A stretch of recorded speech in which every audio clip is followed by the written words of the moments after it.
Hi Homeworthy, I'm Fiona. Welcome to my home in London. Come on in, I can't wait to show you round.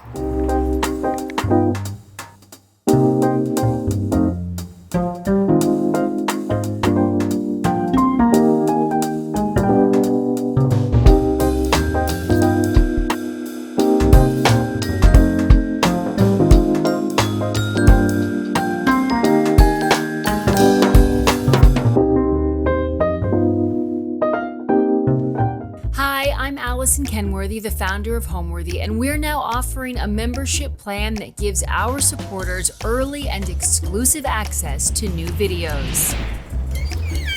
Hi, Homeworthy. I'm Roz. You're here at my home in Los Angeles. Come on in. I can't wait to show you around. With this membership, we invite you to open more doors, discovering new homes, rooms, and personalities available only to those with the keys to our guest house. You'll be part of a community of people who are just as passionate as you are about interior design. Before today's episode, click the join button below to support all of the storytelling we do on this channel. Our growing community of members help to directly fund more videos so we can capture these extraordinary homes from around the world. So join today to receive early and exclusive access to new Homeworthy videos. You're watching Homeworthy, where we believe every home has a story. Hello, my name is Fiona de Lys. I'm a colour consultant and I'm based in London. We're here in my home and I'm here to tell you what I love about my home, what I love about colour and what I love about my work. My home is a Georgian cottage. It was built around 1750. It's a mostly timber framed structure. So it's a very quirky building with lime walls. It moves, it breathes. It has a lot of atmosphere. The light moves in very mysterious ways, which is one of the reasons why I absolutely love it. So when I first viewed the property, I literally had to wade through brambles to get to the front door. The building had been unlived in for about 7 years. And when I walked in, I knew instantly this was the house for me. It was calm, quiet, you could really feel the love in here.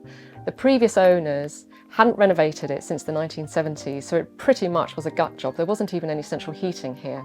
The bathroom was downstairs, there was a Jack and Jill bedroom upstairs, which I wanted to change. So it really was a project about bringing the house back to life. And I had gone through some big life changes prior to that. So it felt very much a symbiotic process in restoring myself, healing myself, restoring the house, healing the house literally. It has lime walls, and what I learned for the first time is that the house needs to breathe. So I went about using lime paints to protect the walls and to find the colours that really worked for my personal story, my narrative, my heritage. The process was really difficult because it meant bringing up floors, moving walls around. It's a listed building, so I had to get consent, which was incredibly difficult, working with the local council at times. But it was really worth it in the end for me. So we're in my living room. I don't have a formal entrance. The Georgian cottages sometimes didn't, so you would have a front door that walks straight into the living room. It's a double-fronted cottage with windows on either side. So I've had to make the space cosy as an entrance, but also practical and functional as the main living room area. So I'd love to show you around at some of my favourite pieces. One of my prized possessions is my collection of woodland scenes, and these are things that I've just picked up on my travels.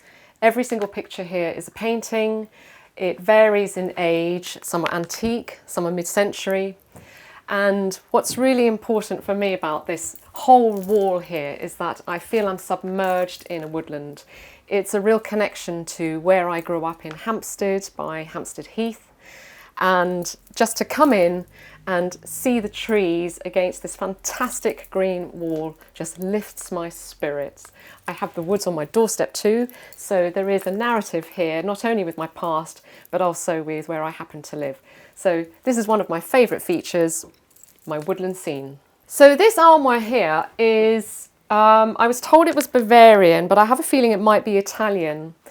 It was bought from a thrift store, and it has the most beautiful carvings of basically an urn with what I think are acanthus leaves coming out, some scrolls, and then on either side different features, which is what I particularly love. So I like playing on symmetry, but I also like there to be a difference in the symmetry. So here we have the fruit with the pears and the grapes and possibly a pomegranate, whereas here we've got something that might represent vegetables like a split pod of peas, and you can just see the peas coming out. It's a really beautiful piece.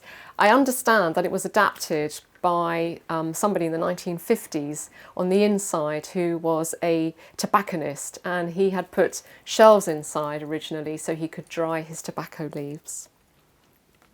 It's a very special piece, and because I don't have an entrance hallway, I've adapted it so that it houses all my shoes, coats, scarves, hats, gloves, bags. So when you come in, you don't see any of that at all. It's just neatly hidden in here with a few hats across the top. The pots are really special to me. These are antique salting pots. So originally they would have been filled with salt and meat would have been put in there to preserve them. I absolutely adore the glazed patina on them, and salting pots would sometimes be tilted for ease of access, so they roll about quite nicely, and I think they make a really lovely feature into the living room. They kind of remind me of that whole concept of from plant to plate, something that's really important to me. The pot that has gained a bit of popularity is actually this very special confit pot over here, which I call the Toscana pot. I got it on a sourcing trip to Italy in Tuscany, and it has the most beautiful patina. The image of the pot was featured here in Homes and Gardens magazine, which won Colour of the Month award with Edward Bulmer Natural Paint.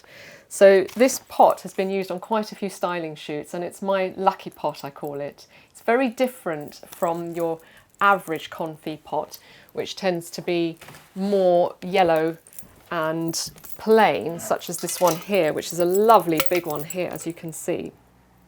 This is a particularly special one because it has holes in the bottom, so it would have been used for drainage. That one over there has a paint patina on it that I've never seen anywhere before. Another two of my favourite pots in my room are the antique Polynesian water vessels, which have 3 spouts. They're handmade and they have the most beautiful hand patterns around them. I've never seen anything like them before. They're very rare and they're very precious to me. All my pots are precious to me because I relate pots very much to the human condition, us being vessels, carrying what's important to us in our lives, and pots originally would have held commodities that were important to us too, such as water, wines and oils. And speaking on that, I can't wait to show you my very special walnut jug collection in the kitchen later on. This fantastic sofa I picked up in an auction for £50 and I absolutely love it. I've thrown a whole load of scatter cushions on it. It's so comfortable to relax on. It's actually long enough to sleep on, not that I ever have, but it is long enough as a single bed. It's a great piece to relax on in the sun, reading a book, especially in the winter when you just get that heat falling onto your body. It's one of my favourite places to sit so I can just look outside. And I also love the random combination of cushions as well, just mixing up the colours in a very natural and organic way. I love decorating with nature, and I usually use real live flowers or dried flowers such as this arrangement here. Particularly having been a florist for a long time, I love to forage with what I can find in the garden or the outside. But these particular branches here are artificial, and I put them up usually for Christmas, and they end up staying up for a lot longer because I just think they're really sweet and cute, and they remind me of the roses outside in the garden that have the little red buds that are starting to come up. So I sometimes leave them up there. I'm very inspired by natural elements in the house, so I try to bring them in wherever I can. And being a Georgian cottage with quite low ceilings, light can be a challenge for growing plants, so I like to add these little touches of nature wherever I can. This is the original fireplace here. It's really deep, and I was looking for a cast iron grate and I couldn't find one I quite liked, and I actually found this chucked outside somebody's house down the road one evening when I was out jogging. So I brought it back home. It was incredibly heavy, but what I really love about it is actually got the emblem of the Fleur de Lys, which is quite a sweet, quirky little ode to my surname, de Lys. So at the back there are 3 Fleur de Lys signs. I also love to throw lavender on it when I've got a live fire. I grow lavender in the garden, and so does my neighbour, especially with the south-facing sun here. So when I've got the fire on, I love to scatter lots of lavender on there. It sparks, it smells, and I have a little pot of it here, and I just literally throw it on with the little shovel here, and it just makes a really cosy winter evening's fire. These 2 chairs here are part of the same set with the sofa. It was basically the deal. I couldn't take just the sofa, I had to take the chairs as well. And as it happens, they worked out really well. One of them is literally collapsed underneath, but that becomes the dog chair with a blanket on it whenever anybody visits with a dog. So that's the allocated dog throne, whereas guests get to use the hair-free one. I actually often hear from people this concern about mixing red and green and it perhaps making a room feel a bit Christmassy. For me, I actually don't think that red and green together looks anything like Christmas, funnily enough.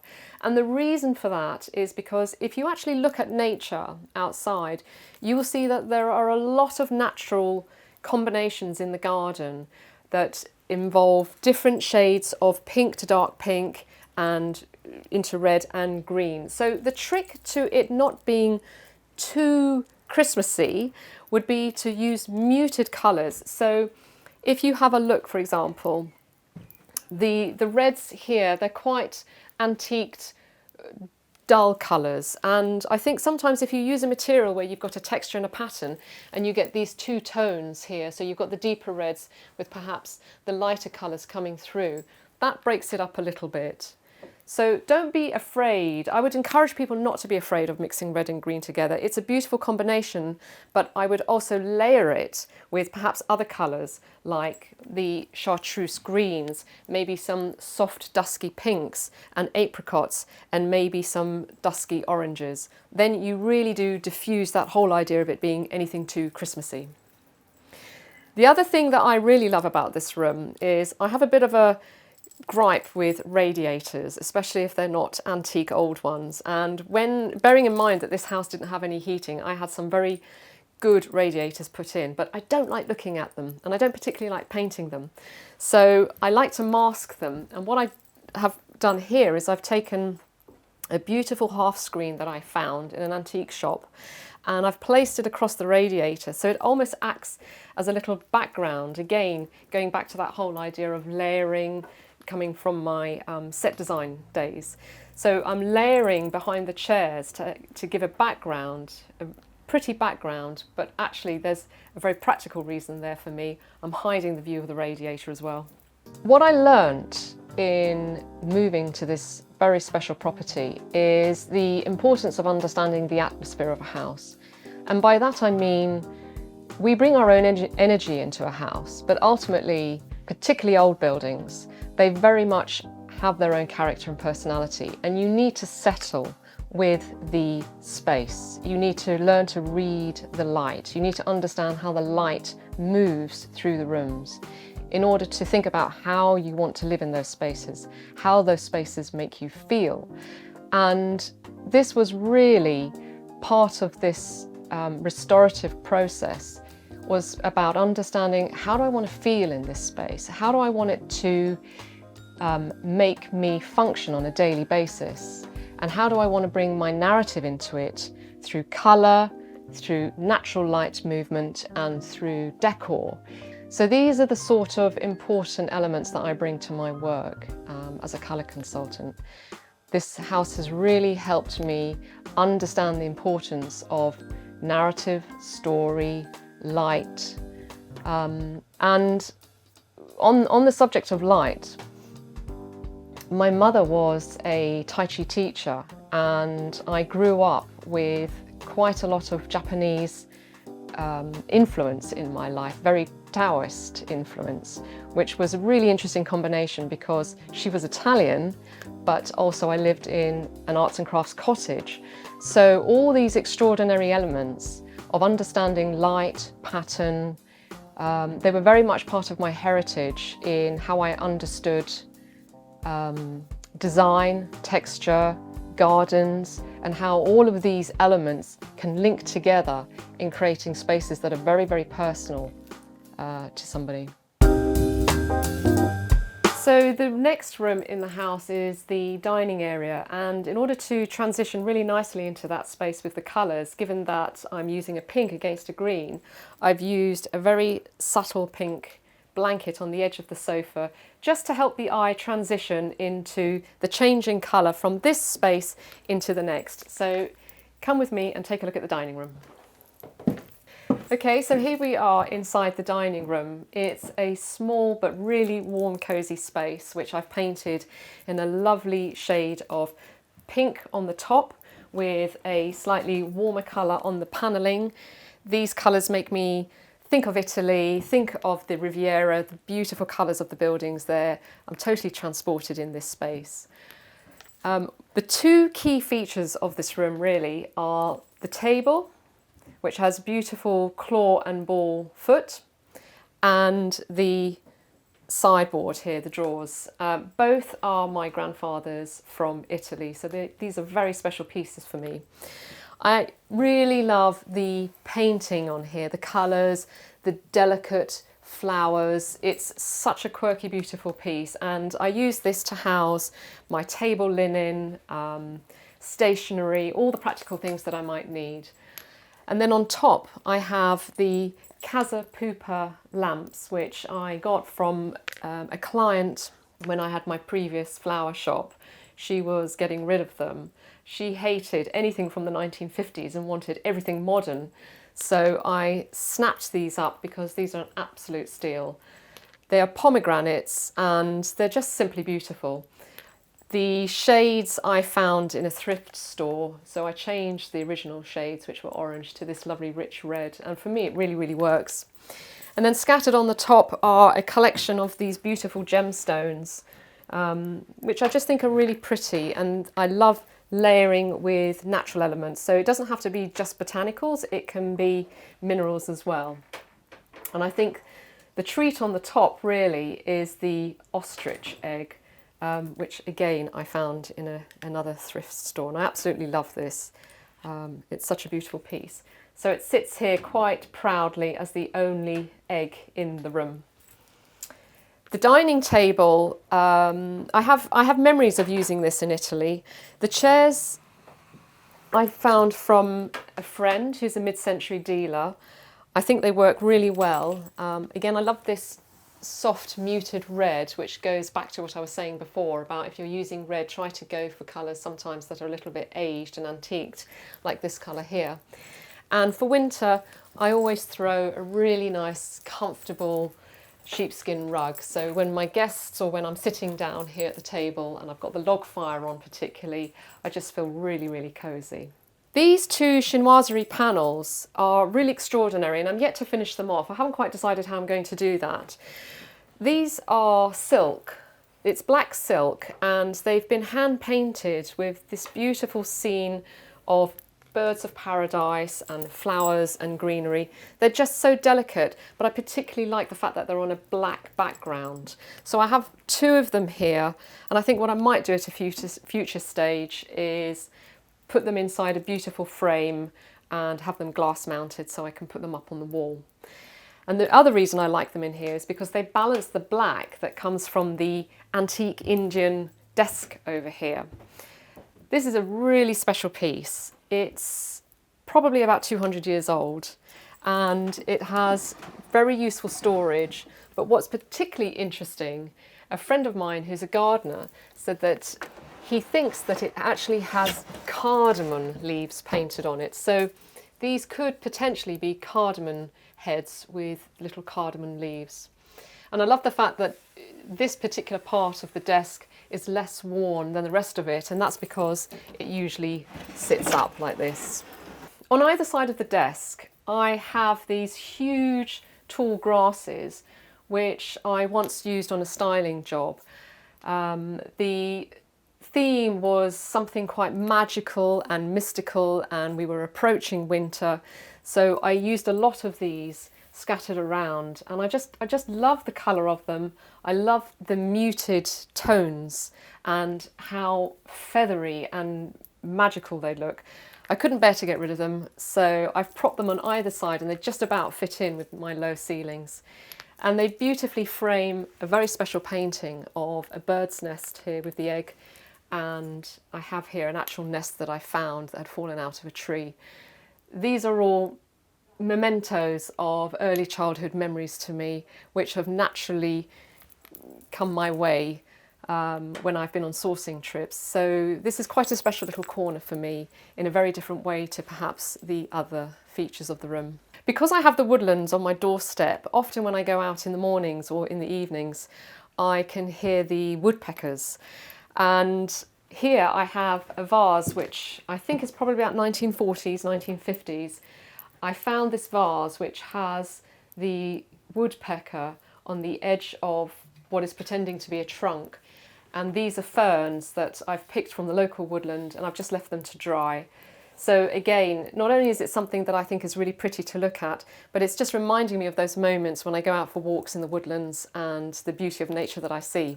Over here in this cabinet, I have a collection of wooden block prints, and they're all quite different.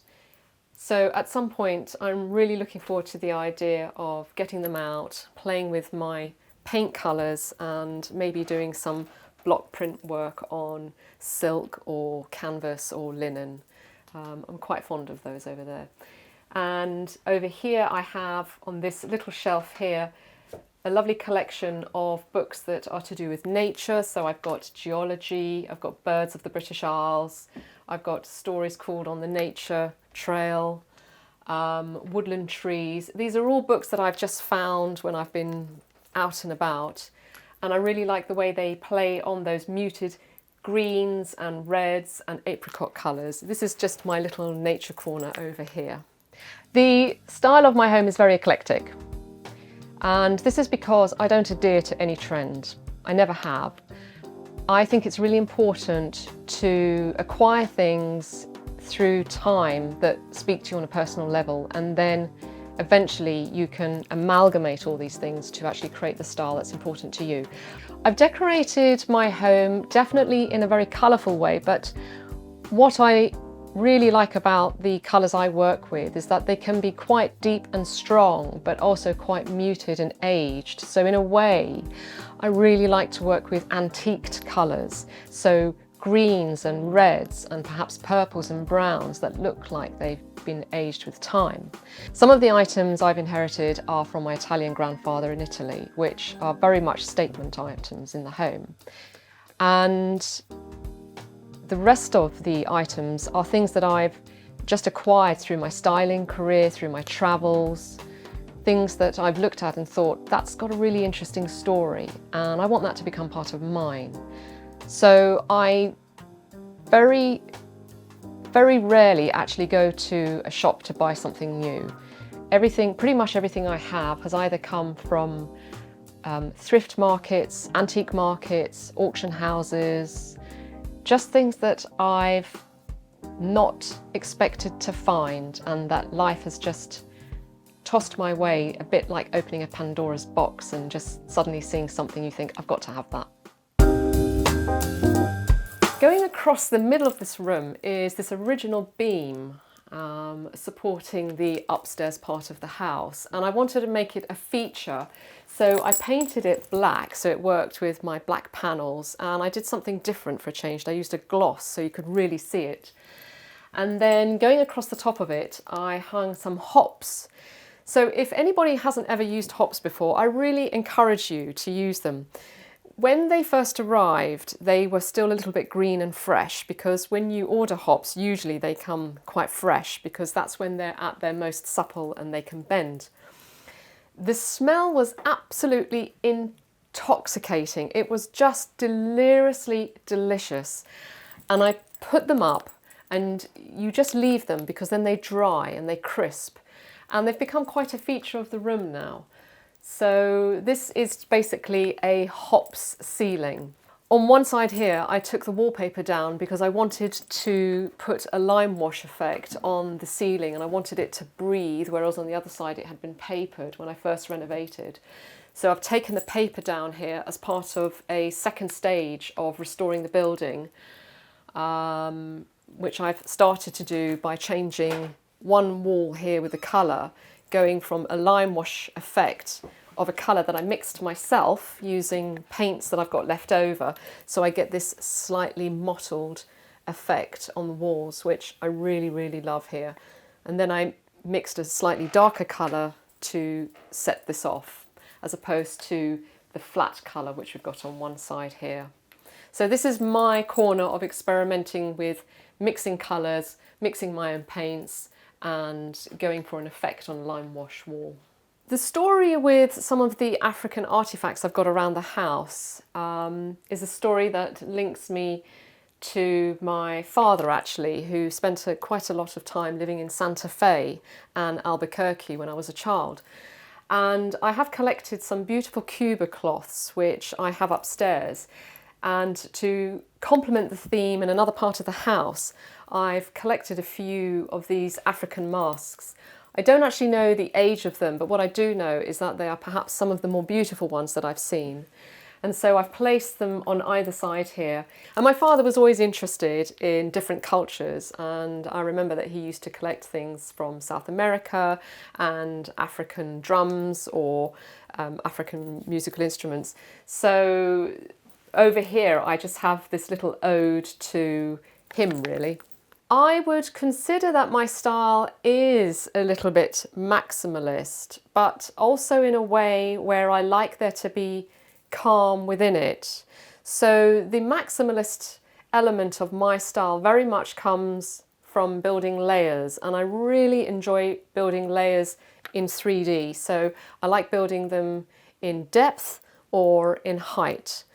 But within those layers, I like there to be some kind of calm scattered about. So the maximalist part of me doesn't necessarily apply to having a room completely overwhelmed with lots of visual distraction. So there's sometimes a joke with the back room being a bistro, because in the evening, particularly when I've got the log fire on and I've got all the side lighting on, I tend to light all the candles. This old house, I'm not too precious about candle wax. I love candles on everywhere. So there will be candle wax on the floor, on the surfaces. I'm not too precious about it because really it is the memory of the evening. So I tend to collect candle sticks, different ones, wood, metal. You can see from the condition of the wax on them how well they get used.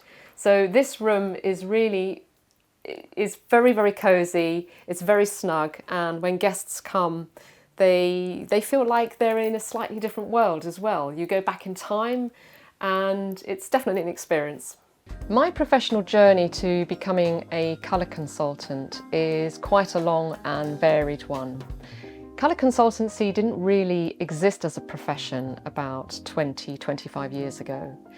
But I realised over a course of time that by default I had been operating with colour through a number of different disciplines.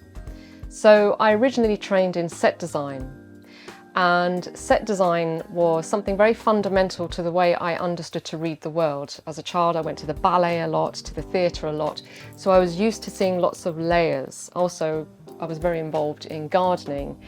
I grew up with a very huge kitchen garden that I was very much involved in. So I learned to read space through layers. That journey took me into floristry, where I then had 3 separate floristry shops. And again, working with colour combinations even more, except this time flowers being used for events, but any kind of event. So I began to understand that colour was relative to emotion and purpose. And through those businesses, I then started doing styling for people's homes as well. I worked a little bit with mid-century design as well as selling and collecting antiques to sell.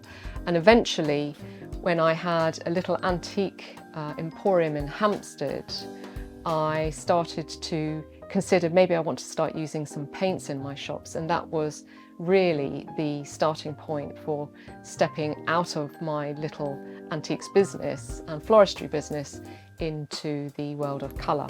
My mantra to colour is read the light of a room. I think it's totally fine if you are somebody who loves bright, vivid colours, or if you're somebody who likes really calm, soft whites. I work with people who love all different types of colours for their home. But the one thing that I always bring to my consultancy services and that I encourage people to think about at home is read the light. Because the way you understand light in your home can really help you understand how you want the nuances or the hues to change so that you can create either that really bold combination you want or that very soft, subtle one, which has a relationship with the light in a room. So my mantra is read the light of the room. So the room adjoining the dining room is the kitchen, which was formerly the bathroom when I first took the property on. It was a space that had 2 little hallways off of it as well, which was crazy. It was really, really small. So in order to flip the bathroom to the upstairs, this is the space that I decided to dedicate for the kitchen. So come through, I'd love to show you more. This is one of the smallest rooms in the house, but it is perhaps one of the most intense in terms of what happens here. Because of my Italian heritage and being involved with a kitchen garden, this space I deliberately chose to be very, very calm in terms of colour. So I mixed a colour myself and painted it on the walls, which is a very warm coppery brown. It picks up on the hues of the old copper pots that I have tucked away in the wall over there. And to pull in my Italian aesthetic, I'm using white, very plain white tiles here, which is what my grandmother had in her kitchen. In Italy, long, long time ago, there wasn't the privilege of having lots of tiles to choose from. People just used very simple white tiles, but I really like the simplicity of them. But the piece that really sings in here is the massive credenza, which is my grandfather's. I brought this back from Italy and I'll never forget the day when it arrived. The guys turned up with the truck, with all the furniture, and they said, it's not going to go, it's not going to go. It came in 2 pieces and I said, it is going to go, because it simply had to. There was just not the negotiation of it not moving in. And it just so happens that because, like all the walls and ceilings in the house, which are wonky, this particular corner here, you can't even fit a piece of paper in. The credenza literally was made for the kitchen. And this is where I house all my plates, my glasses, my dry products, my pots and pans, my cutlery. One of the things I like the most about it is that it's the perfect worktop height for me, because I'm quite tall. So I like my worktop higher than the average worktop height. And it's a brilliant surface for me to just show off my very prized collection of walnut jug pots, which are very, very old, very, very special, and they just sit here and make the place look interesting without being over cluttered. It's the biggest piece in the kitchen, and it meant that I didn't have to go for the formality of a fitted kitchen, which I just don't like. I wanted something that was quite rustic and very simple. So I've paired the credenza with a freestanding cooker and a trolley which houses all the bits I need for cooking, and then a beautiful Italian marble worktop and a screen of material which basically hides the washing machine, the dishwasher and the tumble dryer. So I have an antique Hellbay fork which I use as a hanger for my various aprons, and I saw it once on a styling shoot and I just thought it was a really clever idea. So in order to hide it, I just hang it over the door, and I use it as a brilliant storage place to hang a linen a linen apron and a couple of really old leather ones. You can also actually use it to slot your glasses in. So if you were to tilt it against a wall like that, you can turn your glasses, wine glasses, upside down, and you could actually use it as a quirky glass storage system for a kitchen. So one of the reasons I wanted the kitchen to remain quite calm with its colours, very natural and rustic, the colours of the pots, such as the three I've got over here, for example, is because I really wanted the emphasis to come from flavour and aroma. And I actually love cooking some of the simplest dishes, the ones that require not too much fuss, but cooked right, they taste the best to me. So I love cooking polenta, and I love cooking a really beautiful tomato sauce, or perhaps a ragu.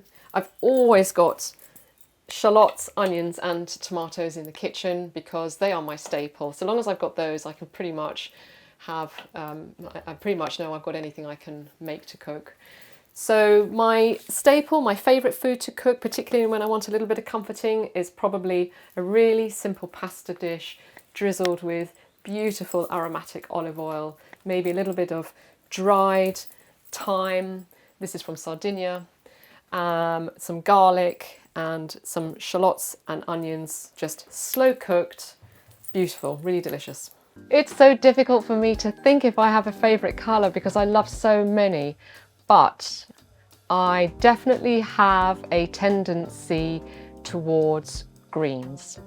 Everything is on the table for me when it comes to colour because colour teaches me to read the world in different ways that I might not have before. I used to have a real issue with white. I used to find it incredibly dull, incredibly boring, and it never really quite delivered for me. But I've learnt more recently that the different hues and nuances in white can really elevate a space in a way that I never anticipated before.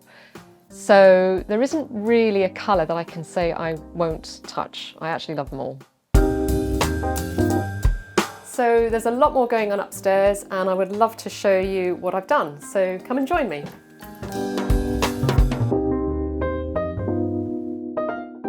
So I'm at the top of the stairs, and the two features which I really love about the stairwell, which is very small, is that I have the original lime walls here, which have beautiful shades of murky, muddy yellows. So I didn't want to paint those. I've left those, and they are a great backdrop for this collection of bird prints and some butterflies that I've picked up on other travels in various antique shops. And to finish them off, I've put them inside this huge gold gilt frame that I picked up from a friend.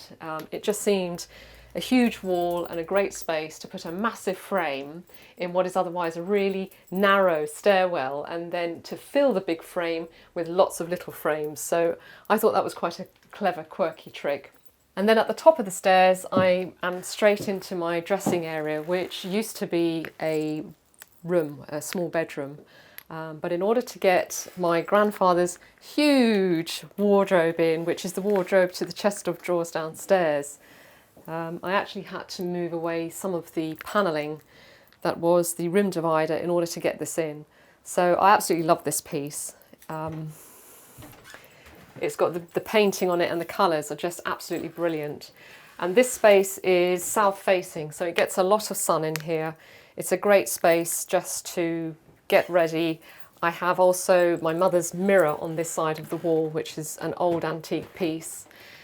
And to add my own touch here, I've made this colour here, and I've made the colour on the wall. So I've used a paler shade on the walls as an emulsion, and I've used an eggshell here on the woodwork. And the colours of the story are inspired by my green kimono. I love collecting kimonos. I've got quite a few, but this is one of my more recent ones, and I love the colours of this. So I've used this as the inspiration to make the colour on the wall, a muted version of it. And the lampshades are made by me. So these were plain white lampshades, lamp bases, and I used various colours of green and blue from the colours that I'd mixed downstairs to wash over them and to add in the streaks. And what I really like about them, particularly at night when it's dark outside, is that the colour comes through the parts of the material where it hasn't quite saturated into the linen. So if I turn it off, for example, you'll see it disappears, and then when I turn the light on, the colour comes through. So that was an unexpected surprise, which I really liked. This is a statue from Italy again. She actually came on a very tall plinth and I couldn't fit her in here. So she was a statue from my grandfather's apartment. I think she's probably about 150 years old. She got a little bit damaged in her transportation, but she's very happy there. And every time I look at her, I just think of Liguria in Italy, and I just think of that sense of being so happy when you see the sun and the beautiful colours of Italy and being by the sea. I love vintage luggage. I think luggage makes really good storage spaces for things that you don't really want to see out, such as hairdryers, brushes, all that sort of paraphernalia.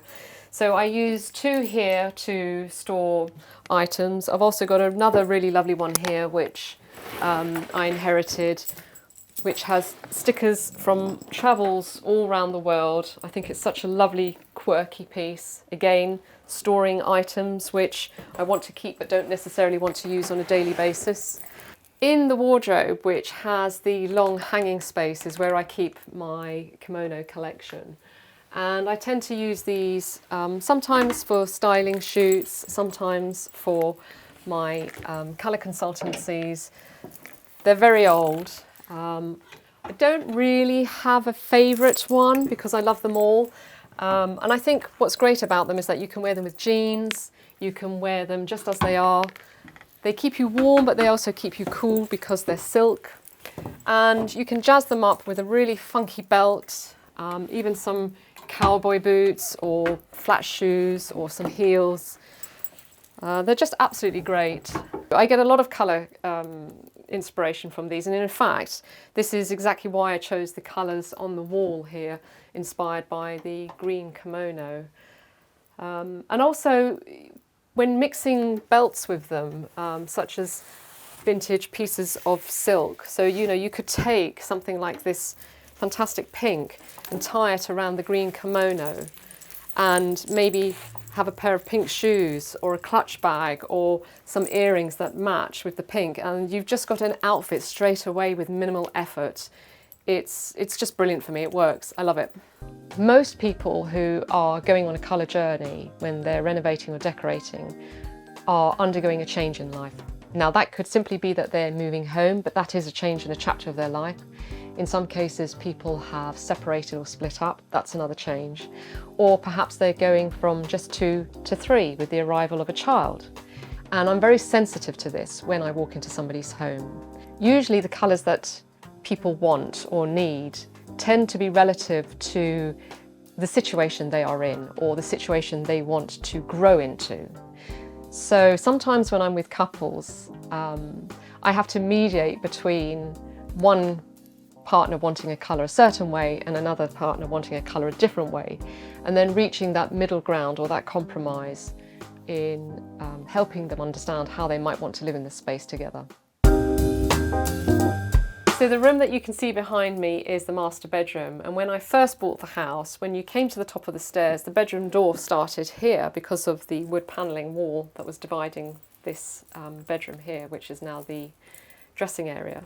So when I reconfigured the space, it enabled me to bring the bedroom door further back to here, allowing a hallway to the reconfigured bathroom, which we'll have a look at later. So come into the bedroom, I'd love to show you.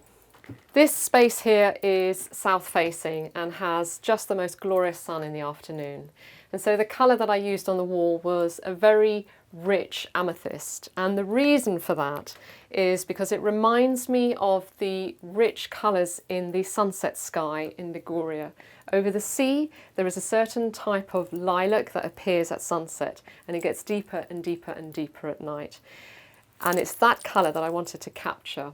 So I've washed the walls in that colour, whereas for the woodwork I've used something a little more contrasting, which is quite pared back and goes really well with the Cuba cloths, like this one here, for example, that I was explaining earlier on as part of my African collection. I have quite a few of these, but here's just one example that I drape over the doors. I love to drape material over doors. I think it's a great way of accessorising a door, which is otherwise just very plain and simple. So I always encourage people to drape beautiful fabrics or textiles over doors. In this case, I'm using Cuba cloths, and I have another framed version here. And then I think one of the best features for my bedroom here is similarly to the downstairs living room, where I have that woodland scene. I have here a collection of images which every single painting I've sourced from a charity shop find. I've thrown these up on the wall in a slightly random way, but at the same time trying to balance colour. So for example, you will see that I have a lot of green and purple and blue here, but I've balanced it with a painting on the left-hand side that's quite heavy with the greens and the blues as well. So they are randomly put up in terms of how the space will allow it, allow the painting to go up. And they're generally scenes of buildings in places or the human form, such as the angels down there as well. And another one down here. And they vary in age. So some of them are antique, some of them are mid-century, and some of them are contemporary. One of the favourite ones that I like to look at is the one that I see the first thing in the morning and the last thing at night when I go to bed. And that is the scene of Portofino, which is where I like to visit when I go to Liguria. Again, another charity shop find. It was a real thrift buy. And I remember when I saw it, it had lots of frames in front of it, and all I could see was this top part here. And I just knew straight away that's Portofino. And sure enough, when I pulled away all the other frames, there it was. So that's what I like to wake up to and go to sleep to every day. And I have one more very small salting pot in the bedroom to the collection downstairs, and that fits really neatly inside the fireplace there. Because I like to layer, and I like to layer vertically as well as horizontally, I've used over in the corner of the room one of the antique water vessels I have, and I like to just keep a very simple display of either eucalyptus leaves, maybe a rose. In this case, I've got some branches with some spring buds that have come on there. It's very simple, but it's very effective for me. I absolutely love the whole philosophy behind the concept of home. It's something that I've studied and focused on for a very long time. And that's partly because I've moved so many times over the past 20 years, and each time I've tried to find the essence of what actually makes a home a home. And what I've come to realise in the later years is the essence of a home is really what your story is with it, and how you feel that you are translating that through colour and through the objects that you collect. It is so important to have a narrative with your home, with your space, because nobody else is going to have the same home as you. So it's really important that you can get your inspiration from magazines and from online platforms, but you need to be able to edit those choices and curate it in a way that makes it a soulful one for you, so that you can have that story with your home. And there you have it. You have what I've called an aesthetic narrative, and that's something that I specialise in and try to help people achieve. What is their aesthetic narrative, the soul of their home? What I love most about my home is the movement of light and the mood of it. It's a very soulful space. It has dark moments and it has bright moments. So without doubt, what I love most about my home is the way the light moves throughout it, which gives me a chance to experience the spaces in different ways throughout different times of the day, and indeed throughout different times of the year. So adjoining the bedroom is the bathroom, which has a little lobby with an antique mirror from Italy and a couple of sea scenes, paintings. And then you come through to the bathroom, which is slightly different in colour, and that's because I had one rule, which was I wanted the decorative objects and the colours that I used to remind me of my childhood in Italy when I used to swim in the sea in Sardinia. And so the colour that I chose for the tiles is a very particular type of chartreuse that reminds me of swimming through seaweed in Sardinia. There's a spot where I sometimes go. The colour of the seaweed is so particular, and when you swim through it, you are literally submerging yourself into this beautiful chartreuse. So the green tiles have variations of this colour, so it's not a block colour, it's not a matte colour, there are different degrees of the colour in there. So when I'm in that space, I'm literally submerged again into the seaweed. And to kind of play on that a little bit more, I've got this fantastic succulent plant which really does look like some of the seaweed. And just like the rest of the house where I have themes, I have more themed paintings here which are of sea scenes, shells, boats, random pictures that I found in random places again. And I love to do that maximalist thing of overloading the space with lots of paintings. Whereas the antique bookcase here holds some of my most prized corals and shells and sea urchins. The sea urchins are in fact what I used to dive for in Italy. So I have lots of these just sitting around, and quirky books such as The Wonders of the Shore and some antique corals that I've picked up, and the abalone shells. I used to play with the abalone shells actually, like marbles in the beach in the sand. And I think the drama of the bathroom here really is using the curtains instead of shower curtains, which I pull over a little bit more when I'm having a bath. I light all my candles in there, and it's just an experience. It's really relaxing, it's beautiful lighting, and it just really gets me ready to shut down for the day. The candle holders here are the Fleur de Lys symbol, which is again playing on my surname, and a bit like the grate in the fireplace downstairs. They were a gift from an interior designer friend, and they're great. They work really well for me. And I didn't want a conventional bathroom, just like the kitchen isn't conventional, so I sourced a cabinet that was the right size for me and a fantastic large basin, and had that mounted on top. So again, it's that very relaxed look in the bathroom, and I've put two of my very old urns from my very early floristry days that I've kept, and they decorate the windowsill just right for me.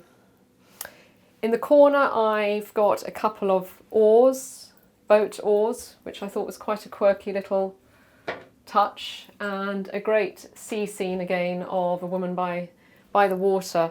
When I was designing the bathroom, I decided to use the original panelling that I found behind some stud work in the wall here when I was repairing. So this panelling here was actually the original woodwork used on the inside of the wall here. Not so much at the time the property was built, more so when it was probably renovated a long time ago, but it was so beautiful with the variations in the colour that instead of disposing of it, I decided to adapt it so I could use it as the panelling for the bath instead of having a conventional panelling or plastic even. This bathroom really does set me up for the day. It's a great space to come into. I find it very relaxing and invigorating at the same time. The word home to me means a space where I can transport myself to beautiful memories of my past, things that I cherish, and a space where I can grow as a person. Thanks for watching. For more Homeworthy content, be sure to like and subscribe.